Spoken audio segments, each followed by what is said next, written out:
దగ్గరికి అయితే వచ్చి నేనైతే ఒక షాట్ అయితే తీసేసుకున్నాను. మా వాళ్ళు అయితే మంచి హుషారు మీద అయితే ఉన్నారు అనమాట, జోరుగా అయితే ఉన్నారు. ఇంకా మొత్తానికి నేను వీడియో బయట చెప్పగానే అందరూ అయితే రెడీగా ఉన్నాను అనమాట. ఇంకా వీళ్ళైతే చూడు ఎవరినైతే వదలటం లేదు. మొత్తానికి అయితే అందరికైతే కుంకాలు పూసినంత వరకు అయితే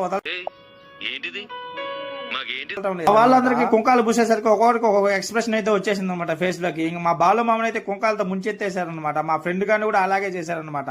మా మామని అయితే ఇంట్లో ఉండేవాడిని అయితే తీసుకొచ్చి కుంకాలు అయితే పూపించేసినంత వరకు వదలలేదు. వాళ్ళందరికీ ఖాళీ ఫేస్ లో కనిపిస్తే చాలు పూసేస్తానే ఉన్నారనమాట కుంకాలు. మామూలుగా అయితే లేదనమాట మా వాళ్ళతో. నాకు కూడా 10 సార్లు అయితే పూసారనమాట కుంకాని కడుక్కొని వాళ్ళు పోయిన. అక్కడి నుంచి కొంచెం దూరం ముందుకు వస్తున్న మా వాళ్ళు అయితే డాన్స్ మీద డాన్స్ అయితే వేసేస్తా ఉన్నారనమాట. డీజే సెట్ మార్చి ఊపి అయితే వస్తుంది అనమాట. మేమైతే దాన్ని అయితే ఒక్కనైతే పోనీయటం లేదనమాట. ఖాళీ మొహం కనిపిస్తే చాలన్నమాట కుంకాల మీద కుంకాలు అయితే చల్లేస్తా ఉన్నాం అనమాట. మొత్తానికి పూసినంత వరకు ఒప్పుకోవటం లేదన్నమాట మా వాళ్ళకి. నేనైతే అందరు డాన్స్ అయితే కవర్ చేశాను అనమాట. మొత్తానికి మంచి మెమరీ అయితే గుర్తు పెట్టేసుకున్నాను అనమాట. నేనైతే నా సెల్ లో ఫీట్ ఇలాంటి మెమరీస్ అయితే సంవత్సరానికి ఒకసారి వస్తాయన్నమాట. మాకైతే మళ్ళీ అయితే చూడలేము. మా ఇద్దరు మామూలు అయితే చూసుకోండి, వాళ్ళే పూసేసుకున్నారు కుంకాలు. ఇంకా రేపటి నుంచి అయితే ఇంక ఎవరి పనులు వాళ్ళైతే బిజీగా ఉంటాం అనమాట. మొత్తానికి ఇంకా లాస్ట్ కి అయితే మా వీధికి అయితే వినాయకుడు విగ్రహం అయితే వచ్చేసింది అనమాట. మా వాళ్ళైతే గుడ్ల మీద గుడ్లు అయితే కొట్టేసి మొత్తానికి అయితే మా ఊరి వినాయకుడు విగ్రహం ఊరేగింపు అయితే అయిపోయింది అనమాట. ఇంకా 2 ఇదిలో ఉన్నాయన్నమాట లాస్ట్. ఇంకా అవి కూడా అయిపోవచ్చేసాయి. మేమైతే ఆఫ్టర్నూన్ 12 తర్వాత అయితే వినాయకుడు విగ్రహాన్ని అయితే ఎత్తేసాం అనమాట. మొత్తానికి నైట్ అయితే అయిపోయింది. అంత పెద్దదన్నమాట మా ఊరు. తిరిగి సక్సెస్ఫుల్ గా అయితే ఊరేగింపు పూర్తి అయితే చేసాం. ఇంకా నా వీడియోస్ కోసం అయితే మిస్టర్ జనా వ్లాగ్స్ అయితే ఫాలో చేయండి. అలాగే లైక్ షేర్ సబ్స్క్రైబ్ అయితే మర్చిపోతుంది. ఇంకా అందరం ఒకసారి గట్టిగా